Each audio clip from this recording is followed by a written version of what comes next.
श्री गोपाळ कृष्ण भगवान की जय। लीळा नंबर 426।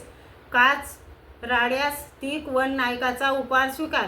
तीक वन नायकाने सर्वज्ञांना उपारासाठी विनंती केली। सर्वज्ञांनी विनंती स्वीकारली। सकाळचा पूजा वसारानंतर सर्वज्ञ काचऱ्याकडे फिरावयास गेले। तीक वन नायक मठात उपार घेऊन आले।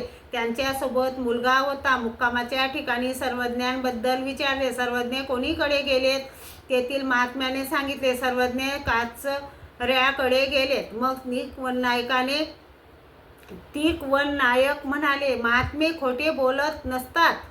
काही कारणास्तव तेथे गेले असतील। लगेच ते उपार घेऊन काचराड्याला आले। तेथे सर्वज्ञांची सभा मंडपात बैठक होती। त्यांना बघून सर्वज्ञांनी विचारले, नायक हो, थकलेत का?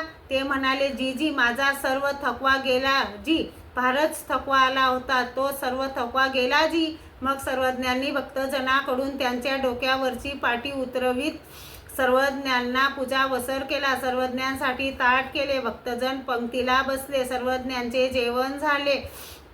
गुळणा केला व पानाचा विडा घेतला। सर्वज्ञांनी थोडा वेळ विश्रांती केली। संध्याकाळची तीक वन नायक गावाला गेले। सर्वज्ञांचा तेथेच मुक्काम झाला। श्री गोपाळ कृष्ण भगवान की जय।